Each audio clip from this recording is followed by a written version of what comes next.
To be in the house of the Lord at naniniwala ako na ang bawat sa atin, are you happy today? Are you happy today? Ayan, sige sabihin mo sa katabi mo, ang saya-saya. Kasi ang ganda-ganda mo. Biro lang yun. Sige, tayo po lahat ay tumayo. Tayo po tayo lahat. Yung mga nasa likod, kung makakaupo po kayo, please umupo na po tayo. Sige, sabi na magbigay galang po tayo sa salita ng Panginoon. Basahin po natin ang salita ng Diyos. Revelation chapter 3 verses 17 to 13. 1, 2, 3, meron na po ba? Ayan, Revelation chapter 3 verses 17 to 13. 1, 2, 3, 7 to 13, 1, 2, 3, basa.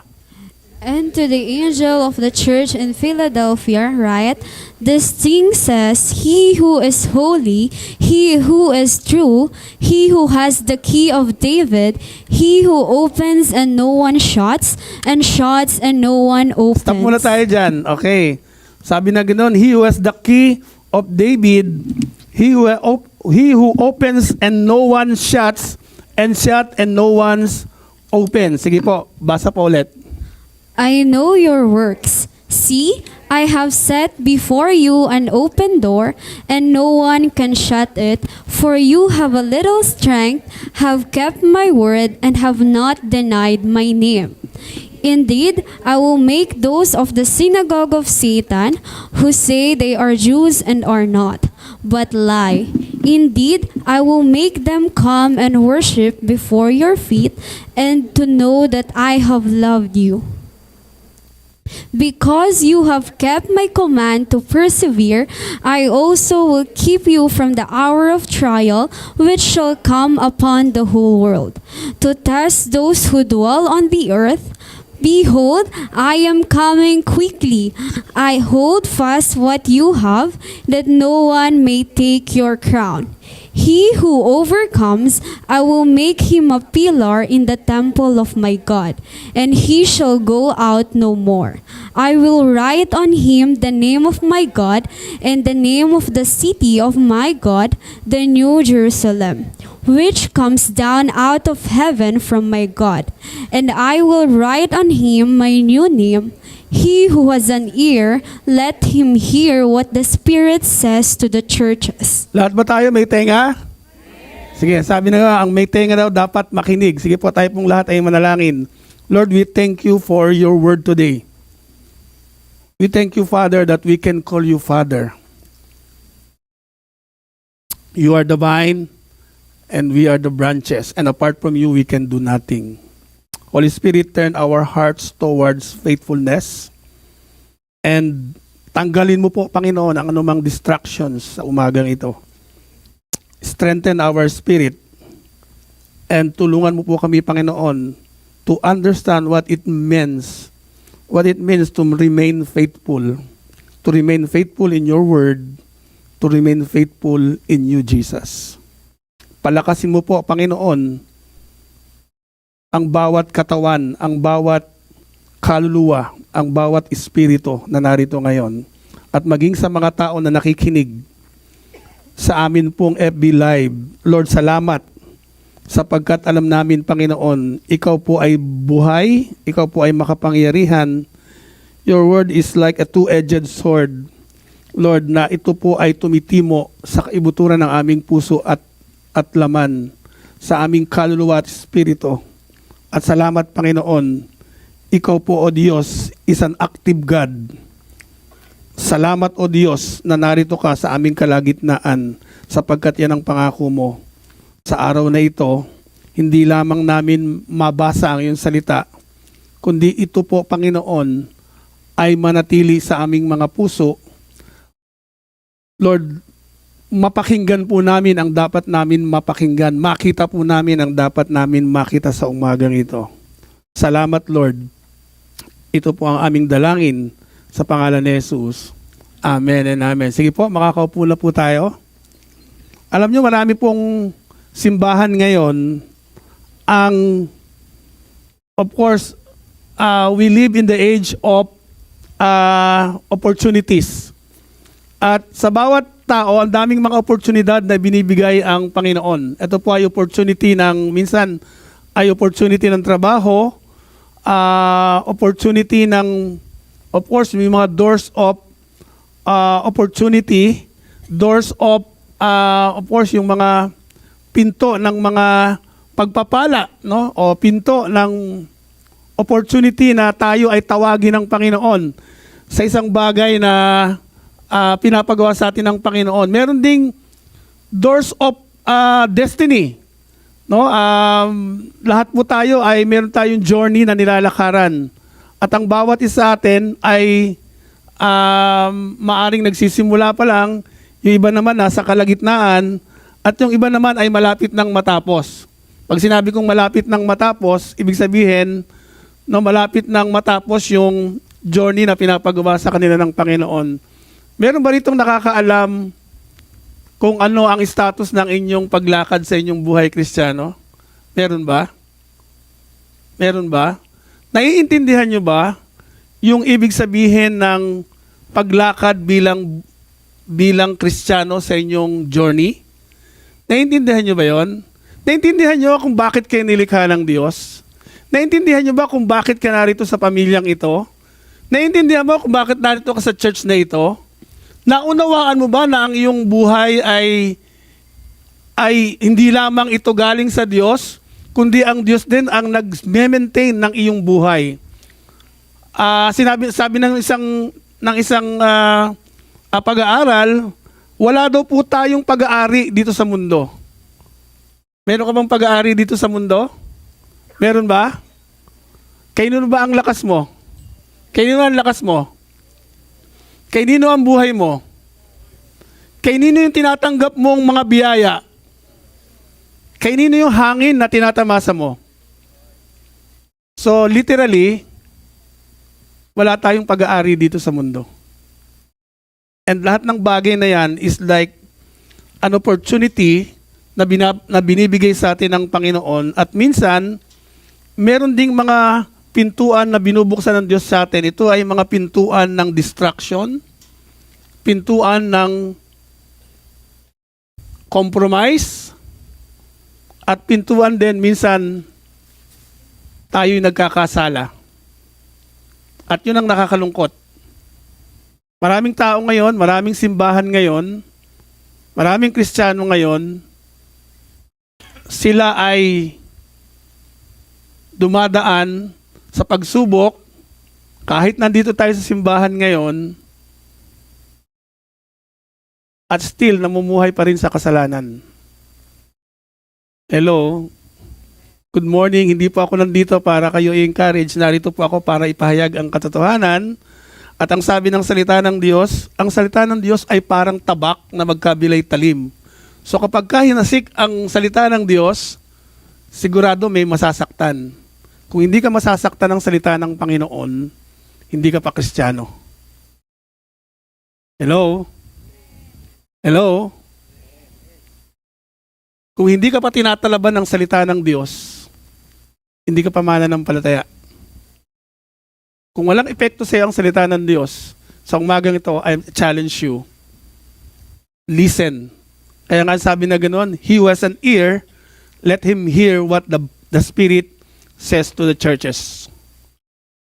Ano ba ang pinag-uusapan dito? Sige, ang title po ng ating pag-aaral, sorry. Narito para sa akin. Faithful mode, no?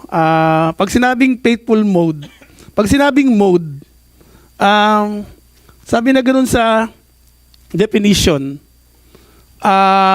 it refers to a specific state, setting, or operating condition of a system.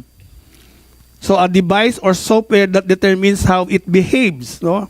Kaya nga may mga tinatawag na sa computer, no, may mga computer modes like safe mode, airplane mode, no, yung ating cellphone, no?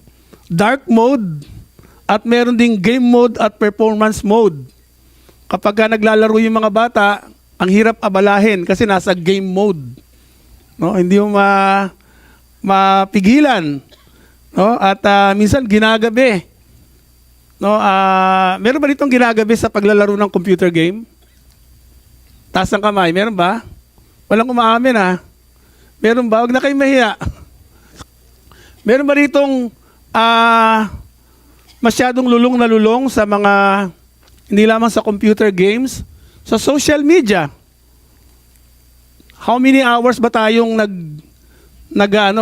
humahawak ng ating Facebook, Messenger, ano ba? Ano ba mga sikat ngayon? Ha? Nagbablog, no? Meron ba? Ano ba ang mode ng buhay mo ngayon, kapatid? Ano ba ang mode ng buhay mo ngayon? Ikaw ba ay nasa dark mode? Ikaw ba ay nasa safe mode? Ikaw ba ay nasa airplane mode? Disconnected sa lahat ng mga communication. Pag sinabing airplane mode, disable all wireless communication. No, kapag ka sumasakay ka ng eroplano, dapat yung cellphone mo naka-airplane mode. So, disconnected. Ang buhay mo ba ngayon ay airplane mode? Ano ba ang buhay mo ngayon, kapatid? Dark mode, airplane mode, o safe mode? Or you are sleep mode? Or katulad nung sinasabi ng mga kabataan, game mode. No? But, yan po ay definition ng computer. Of course, sa araw na ito, gusto kong alamin natin ang isang pinto na pinaka-importante. No? Yung door na katulad nung binasa natin that Jesus Himself opens. No, doon sa binasa natin. At ang sabi niya, what I open, no one can shut. No, makita natin sa verse 7. What I open, no one can shut. Pero may code si Lord para mabuksan. Hindi po tech code, hindi rin po secret formula.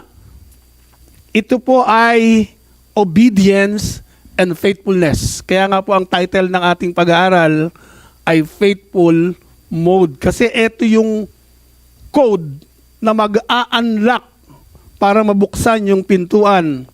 No, yung faithfulness, yung obedience, yun ang code na magbubukas sa pinto mula sa Diyos. Hallelujah.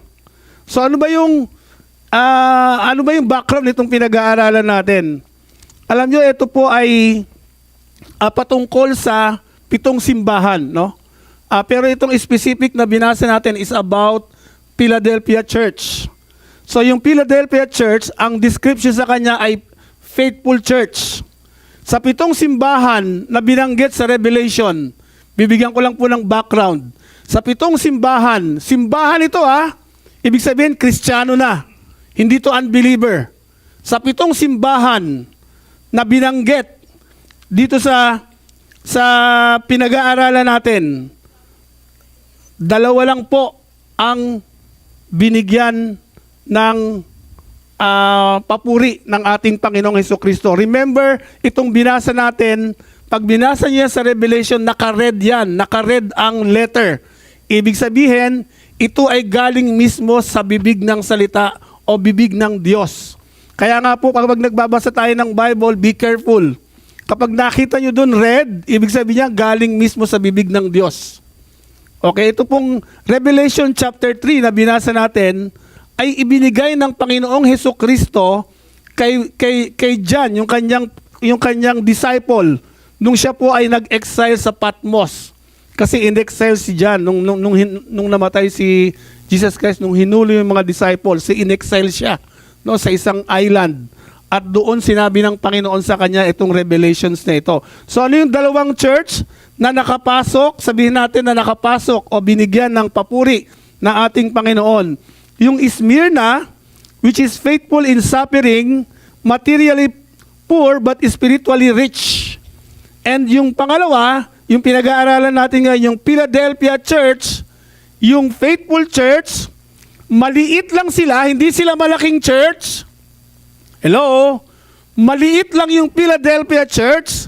Pag titingnan mo, small, hindi sila masyadong malaki at malakas na church.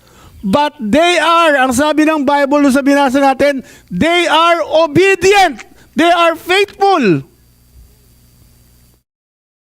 Alam nyo, sila lang ang simbahan na hindi nirebuke ng Panginoon. Sila lang ang simbahan na lahat encouragement ang ibinibigay ng Diyos. They are not a big church, they are not a mega church. Small sila. Kung titingnan sa labas, pero weak. Pero they are obedient. They are faithful. Kaya nga, lahat ng papuri, all encouragement, ibinibigay ng Panginoon sa simbahang ito. Mga kapatid, pag binasa natin to, lahat ng mga churches na sinabi rito, yung Laodicea, lukewarm church, Sardis, dead church, yung Thyatira, corrupt na church, at yung Pergamum, compromising church, at yung isa, Ephesus, loveless church. Walang pag-ibig na simbahan. Busy, doctrinal sound, pero nawala yung pag-ibig. Anong klaseng simbahan tayo? Anong klaseng simbahan tayo sa tingin nyo? Are we loveless church? Are we compromising church? Are we corrupt church? Are we dead church? Or are we obedient church? Are we faithful church? Alam niyo, nakakalungkot. Itong mga simbahang ito na binanggit ko, hindi nakapasok. Kaya wag mo sabihin na umaatin ka sa simbahan, makakapasok ka na sa langit. Mga kapatid, tinitingnan ng Panginoon ang puso natin ngayon. Kung may kasalanan pa sa puso mo na ginagawa mo kahit nandito ka sa simbahan, na ikaw lang ang nakakaalam, I'm sorry to tell you, your sin will separate you from God and your sin will bring you to hell. That is the word of God. Walang pwedeng magsabi doon na mali yun. Kasi that is the truth. Yun ang katotohanan na ang ating kasalanan ay maghihiwalay sa atin sa Diyos. Ang ating kasalanan ang magdadala sa atin sa dagat-dagatang apoy ng impyerno. So kung ikaw po ay narito sa pagkakataong ito, na tingin mo kailangan mo ng kaliwanagan ng Diyos. Kailangan mo ng kaligtasan ng Diyos. Kailangan mo ang Diyos. This is the time to go back to God. Alam nyo, pag sinabi doon sa binasa natin, hindi importante kung maraming dumating dito ngayon. Kung many shows up, ang importante, God will show up. Kahit 3 lang kayo, kikilos ang Panginoon. Kahit 4 lang kayo, if there are 2 or 3 gathered in His name, God is in the midst of them. We don't need many people para kumilos ang Panginoon. We just need 2 person. And the third one is our God. And God will show up. If God will show up, tremendous. Amen po ba? Sige, let us close our eyes.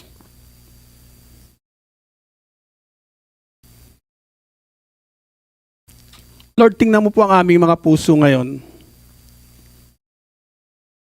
Kung kami po ay puso na naglilingkod pero busy pero walang pag-ibig sa iyo, patawarin mo po kami, Panginoon.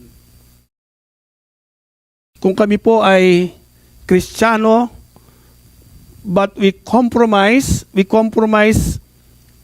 sa mundo, we compromise our faith, we tolerate false teaching, we tolerate sin. Lord, patawarin mo po kami as a church. If we clap sa mga kurap, binoto namin ang mga kurap, sinuportahan namin ang kurap, naging kurap din kami, Lord, patawarin mo rin kami, Panginoon. If we tolerate immorality, Lord, patawarin mo kami, Panginoon, as a church.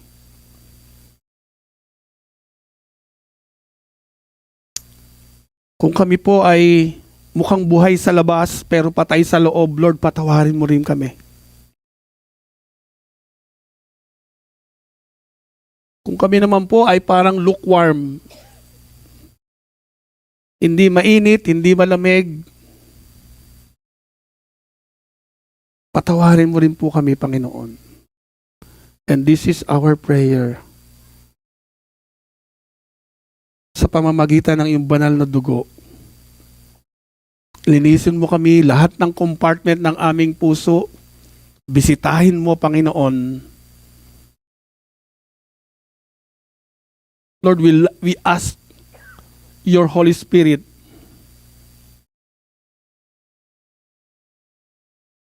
kumilos ka, Panginoon. Ipakita mo sa amin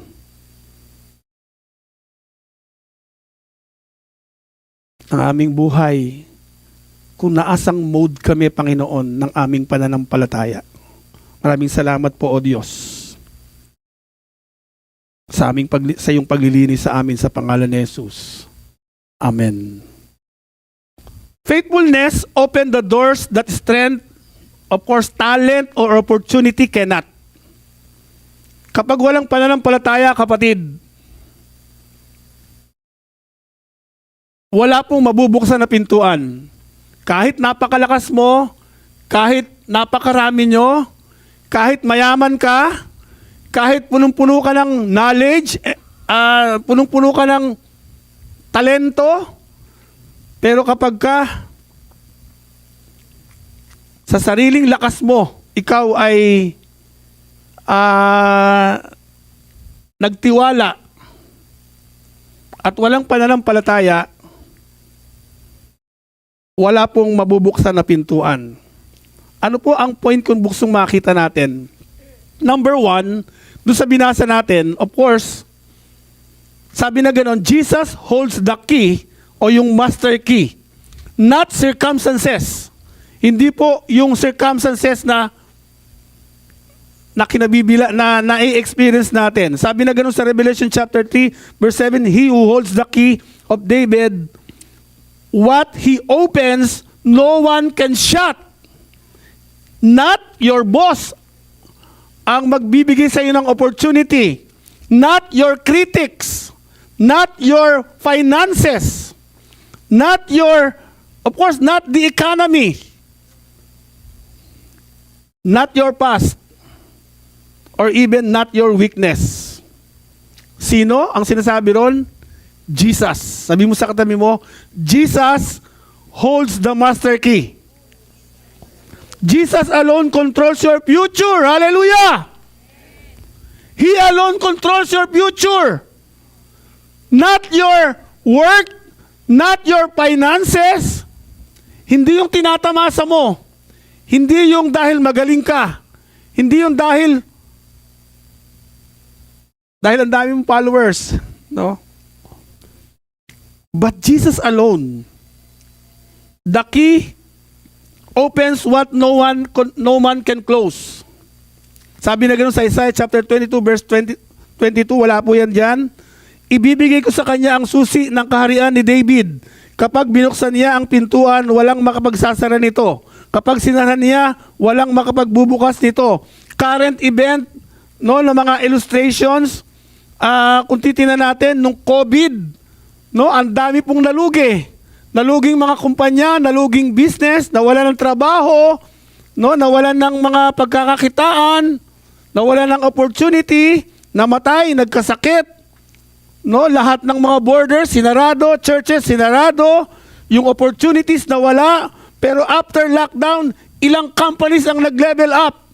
No, ang daming mga trabaho na na-open sa pamamagitan ng mga nagdi-deliver. No, yung mga matawag doon? Yung mga Grab driver.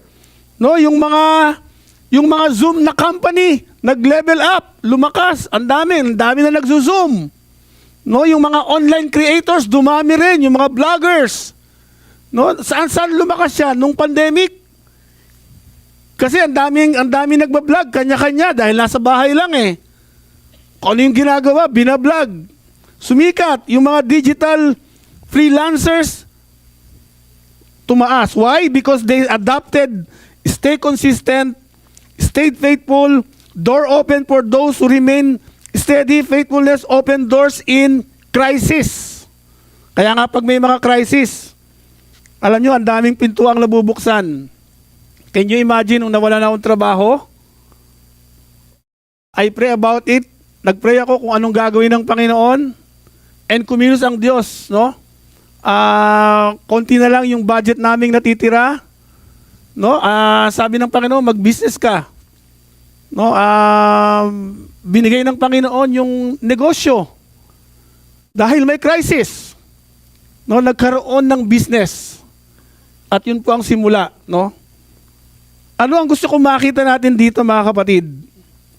Yung katapatan natin ang tinitingnan ng Panginoon. Hindi yung galing mo, hindi yung lakas mo. Because looks can be deceiving. You may be intellectually tingin siguro ng tao sa'yo, matalino ka, magaling ka. Ito, laging, vice president ng kumpanya. Looks can be deceiving.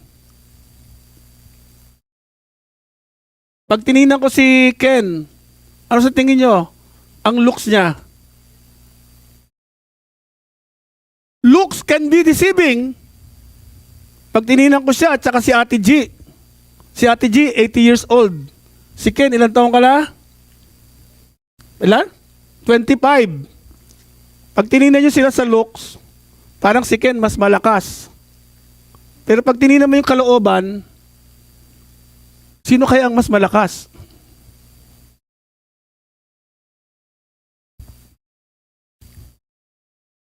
Sino kaya ang mas malakas? Because looks can be deceiving.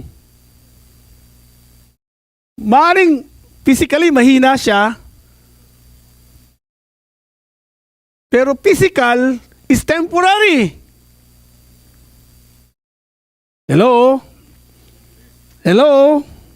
Tingnan mo yung katabi mo. Mukha bang malakas yan?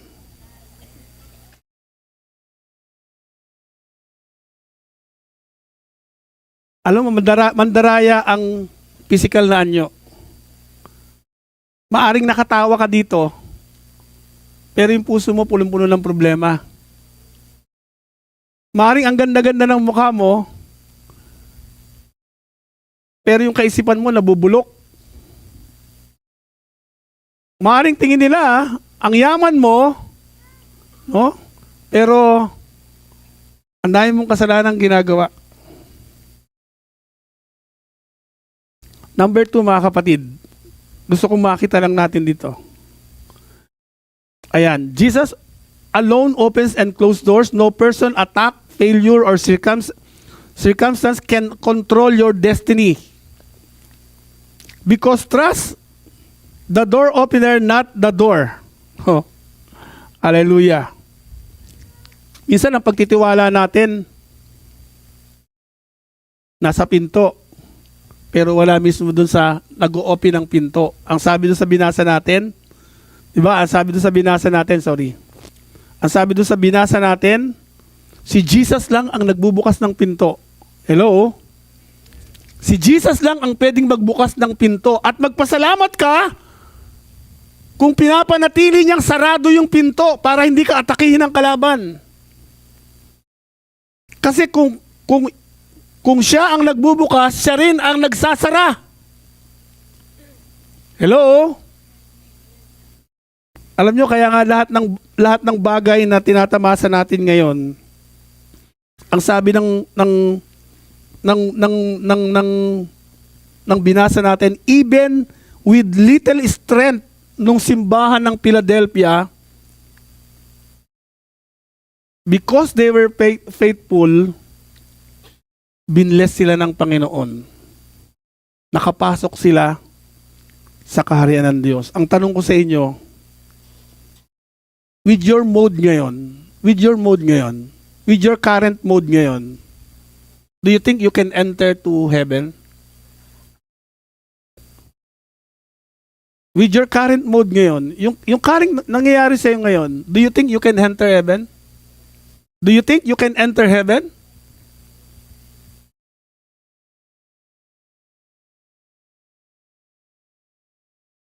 Looks can be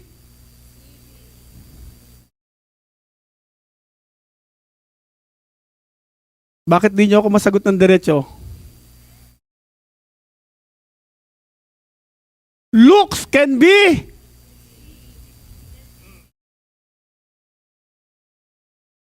This is the question na dapat yung sagutin. With your current mode today, do you think God will allow you to enter heaven?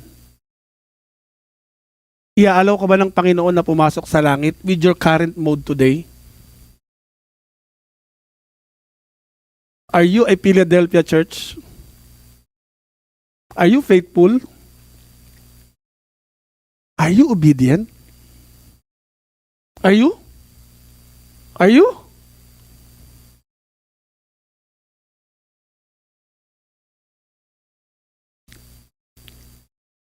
Trust the door. Mga kapatid, trust the door. Trust the door. Trust the door opener, not the door. Faithful with little strength. Sabi na gano'n sa verse 8, you have little strength, yet you have kept my word and not denied my name.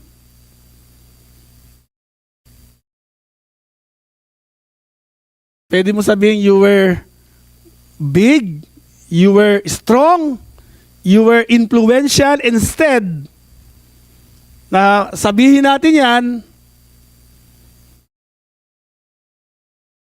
you were faithful.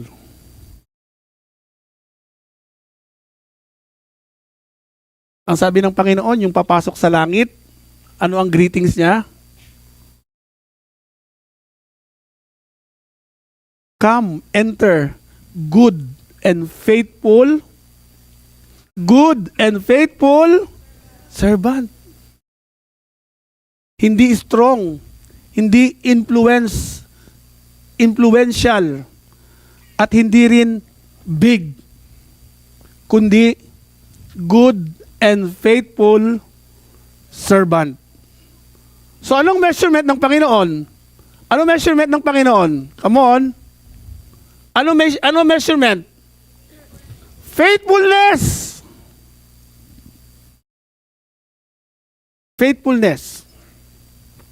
Faithful with little strength. Ibe-bless ng Panginoon. Alam nyo ba na hindi nai-impress ang Panginoon sa lakas? But your faithfulness does. Hindi siya nai-impress kung ikaw ay malakas ka. Nai-impress siya kapag faithful ka. Hello? Malungkot yata yung mga kabataan, ha? Malungkot yung mga kabataan.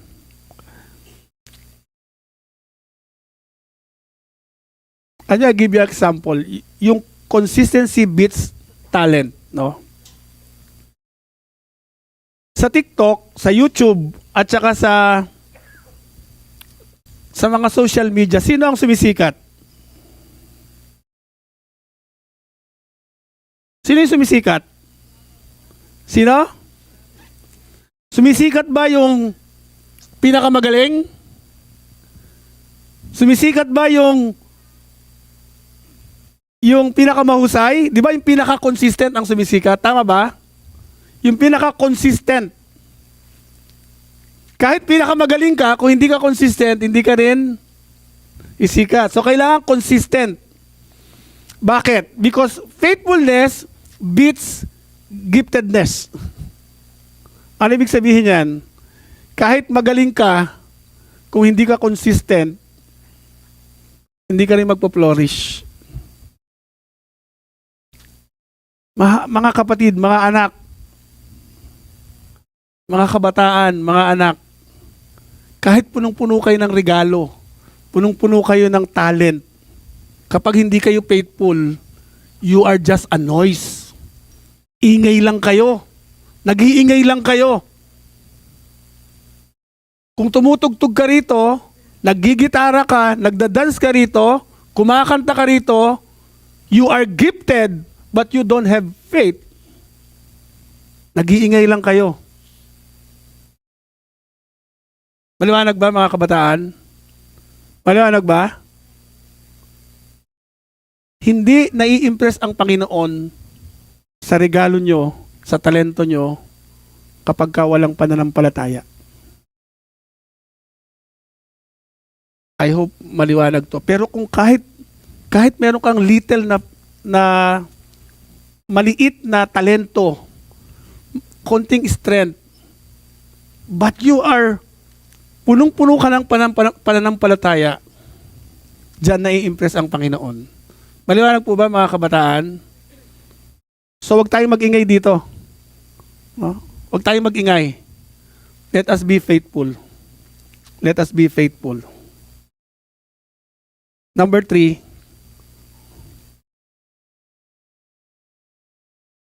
ito na nasabi ko na to. So yan yung katangian ng Philadelphia Church. They are small. Sa tingin ng iba, they are weak. Sabi ko nga, looks can be deceiving. They are overlooked, ordinary. But Jesus says, you kept my word. You did not deny my name. What it means, you did not deny my name. That is faithfulness. Consistency.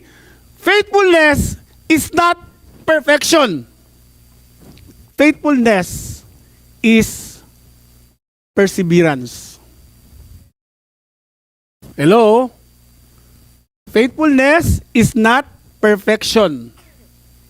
Faithfulness is perseverance. Consistent.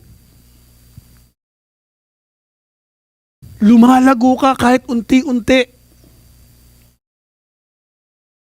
Continuous improvement. Kaizen. Japanese word. Continuous improvement. That is God's parameter para ma-measure yung ating journey ng pananampalataya. Mga kapatid, we need that. We need that. Sabi na, God honors consistency, not capability. Ayan, narinig nyo na ulit yan, ha? God honors consistency, not capability. Kahit ang galing mo magsalita, ang dami mong ginagawa, ang dami mong capable gawin. Hallelujah! Praise to you! Pero pag hindi ka consistent sa Lord, baliwala. Ito yung gusto kong makita natin, yung stewardship ng ating faithfulness. Ito po ang requirement ng Panginoon. Faithful stewards in God's requirement. So, of course, we required to be faithful sa mga bagay na pinagkaloob sa atin ng Panginoon. Ano meron tayo? Time, talent, money, yung ating pagtawag, yung calling natin. Are you faithful sa oras mo? Are you good steward sa mga oras na binigay sa'yo ng Panginoon? Natutulog ka ba ng 8 oras? At least? Nag-aaral ka ba? O hindi ka na natutulog? Nagtitingin na yung mga kabataan dito. Nahuli ko. Are you a good steward ng iyong oras? Are you a good steward ng talento na binigay sa'yo ng Panginoon?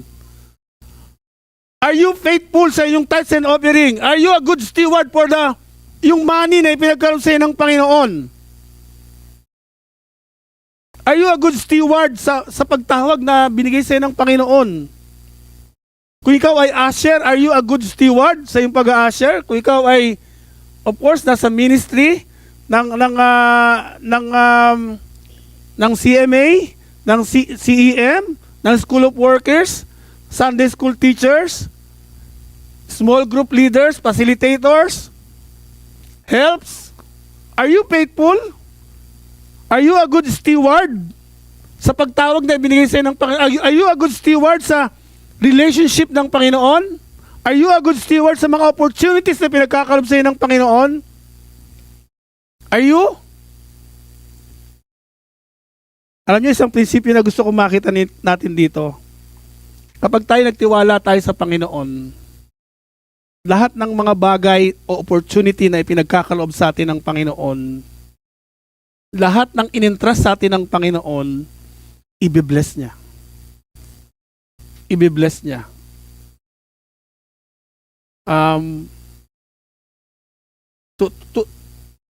To be honest, ano ba sabihin ko? Sabi ko, Lord, ba't ba ako naglilingkod sa'yo? Dahil ba binibless mo ako? So dumating ako sa point na sabi ko, Lord, ayoko na ng bayad. Kapag gagamitin mo ako, bayad ang tawag ko, sorry for the term. Sabi ko, kung gagamitin mo ako, Lord, ayoko nang tumanggap ng love gift. Kasi baka mamaya kaya mo lang ako ginagamit kasi may natatanggap ako sa mga tao. Dumating ako sa point na sabi ko, ayoko nang tumanggap ng kahit anong galing sa tao. Kasi ang Diyos naman na nagbibigay sa akin ng blessing. Hindi naman ang tao. So dumating talaga ako sa point na sabi ko, ako'y tatayo, ako'y magpapagamit, pero hindi ko tatanggap ng kahit isang kusing sa tao.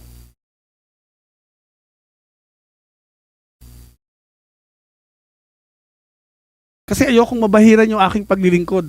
Hindi ako naglilingkod para lang magkaroon ako. Naglilingkod ako kasi deep within, I do it. Yun ang calling ko eh. Yun ang pagtawag ko. If God will bless me, then so be it. Anyway, maraming bulsa ang Panginoon. Ang bulsa ko hindi lang 1, 2, 3, 4, 5, 6. Hanggang likod may bulsa. Kapag sumusunod ka sa Panginoon, kapag nagtitiwala tayo sa Diyos, maraming lalagyan ng bulsa yung katawan mo. At kahit saan ka dumukot, bibigay ng Panginoon. Do you believe that? Ang kailangan lang magtiwala tayo sa Kanya. Magtiwala tayo sa Kanya. Huwag tayong nakatahi na kapag nawalan ka ng trabaho, mawawalan ka ng blessing. That's not true. Hindi po nasa employer mo o sa boss mo yung pagpapala. Kaya ang daming tao ngayon dikit na dikit sa trabaho. Attached na attached sa trabaho. Why? Kasi ang kala nila, ang blessing nanggagaling sa kumpanya. Ang akala nila, ang blessing nanggagaling sa talento, sa talino. Mali. Yung blessing mo, kapatid, nanggagaling sa Diyos, sa pagsunod mo sa Diyos, and your faithfulness sa Kanyang mga salita. Sabi na ganoon, 1 Corinthians chapter 4 verse 2, moreover, it is required in a steward that one be faithful.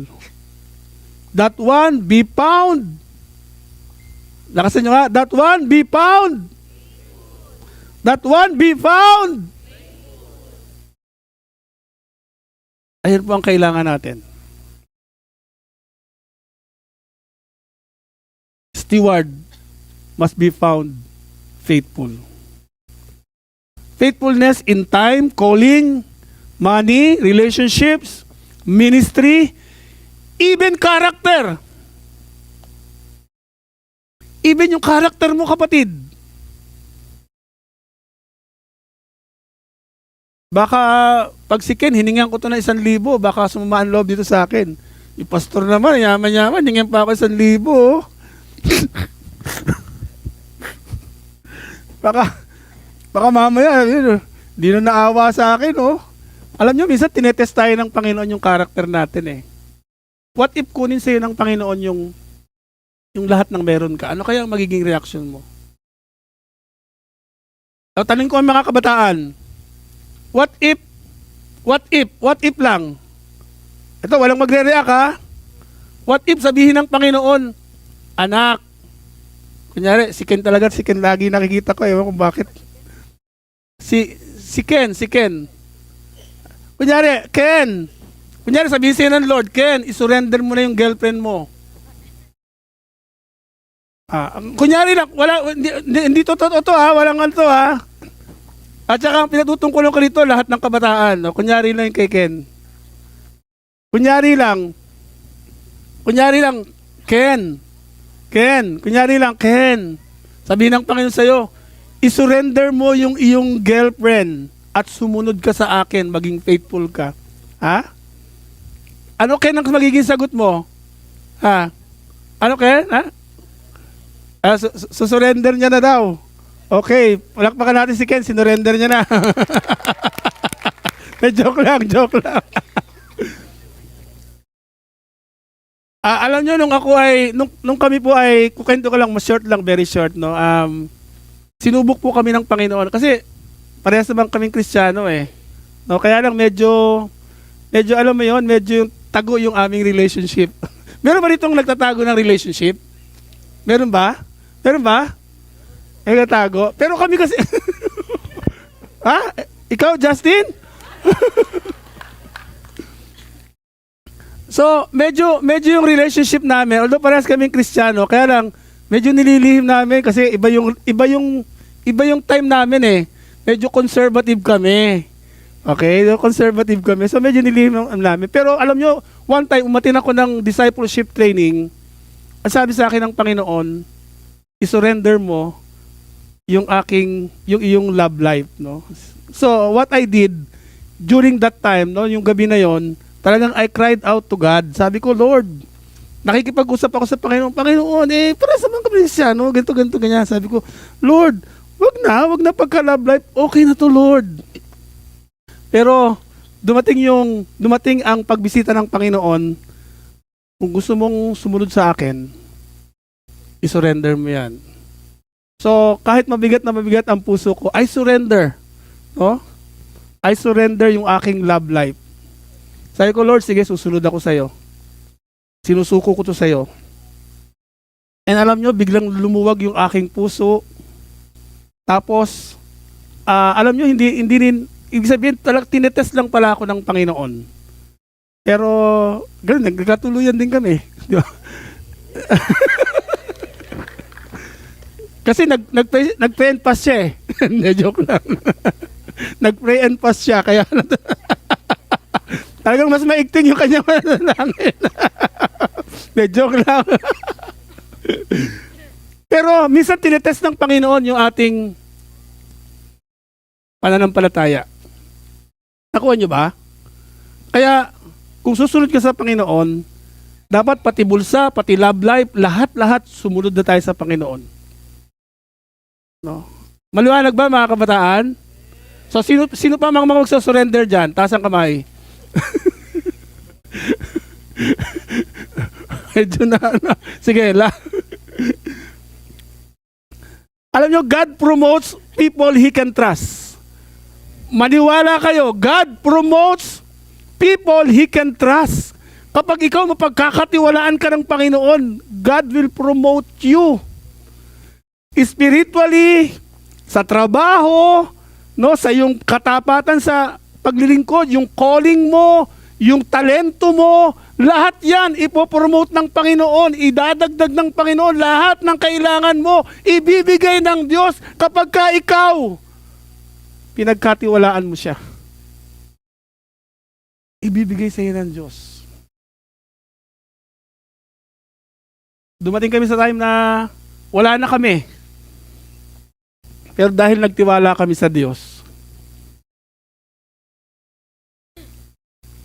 binigay niya lahat ng kailangan namin. Amen po ba?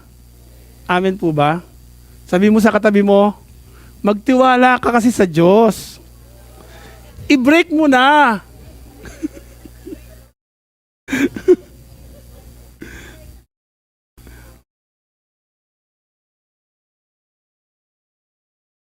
Dami mamaya magko-confess sa akin yan.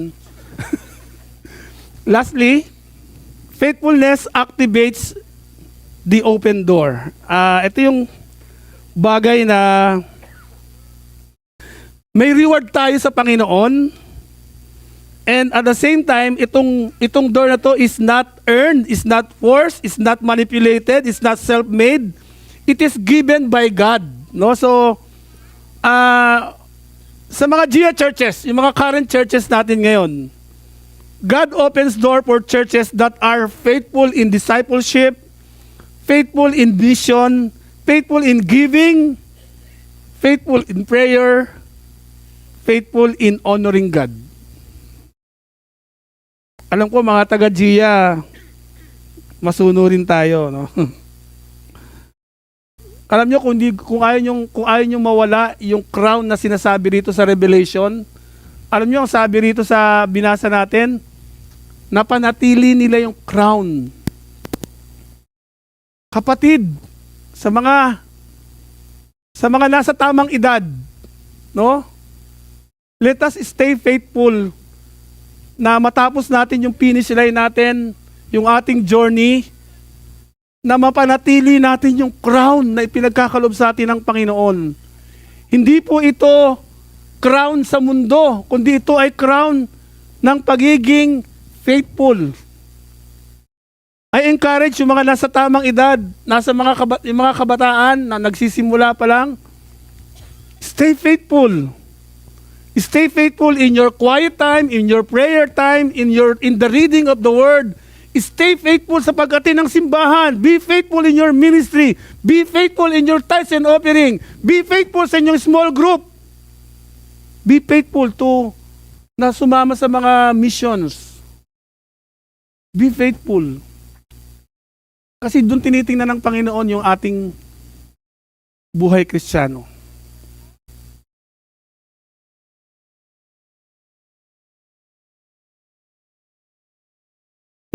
Lastly, ano ba yan? Ito yung promise ng Panginoon sa mga mananatiling tapat. Yung favor ng Panginoon, yung opportunity, yung protection, yung assignment, yung influence. Sino lahat meron ito? Taas ang kamay. Sino lahat meron ito? Yung promises of an open door for the faithful. Sa mananatiling tapat, sabi na ganoon, meron kang favor na nagmumula sa Diyos. Hallelujah! Kapag ang Diyos ang nagbigay sa iyo ng favor, nobody can shut the door. Kapag ang Diyos ang nagbigay sa iyo ng opportunity, God will give you tremendous opportunity. Kapag ang Diyos ang nagbigay sa iyo ng protection, kahit anong area ng buhay mo, ibibless ka ng Panginoon. Iingatan ka ng Diyos. At lahat ng klase ng, alam nyo itong influence na sinasabi rito, dumarating na lang yan. Dumarating na lang yan.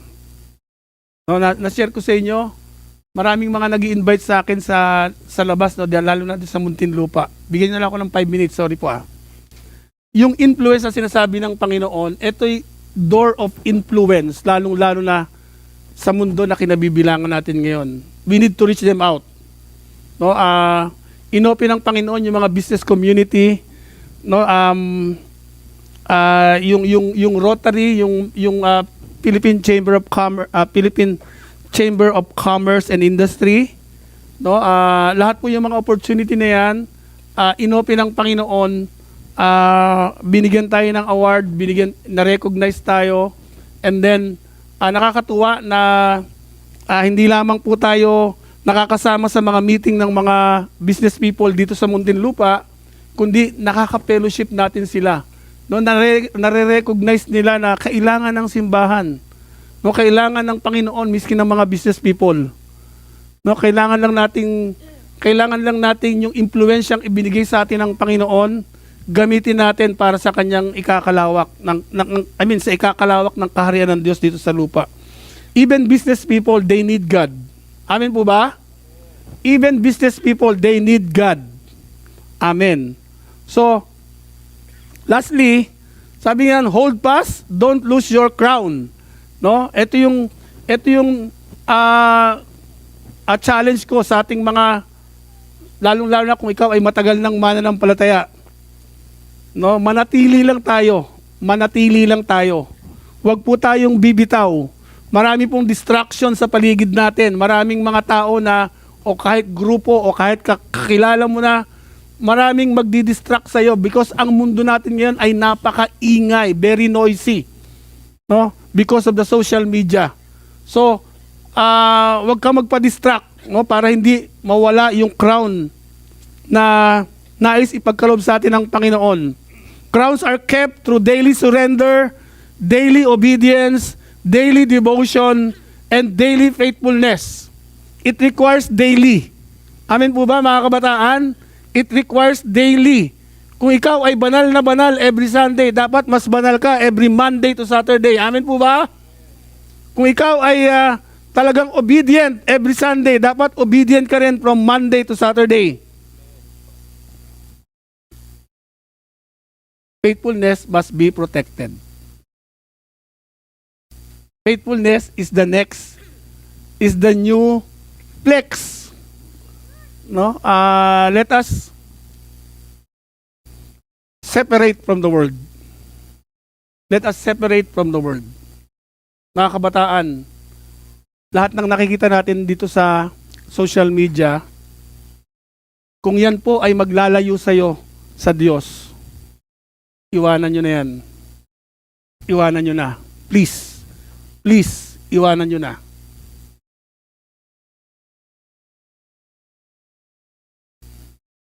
Hindi ko na po babasahin yan. In conclusion, tayo po lahat ay tumayo.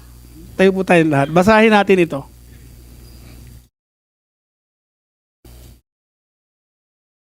Basahin natin yung conclusion. Conclusion, the door is open. 1, 2, 3, basa. The door is open. Jesus placed it in front of you, but only faithfulness can walk through it.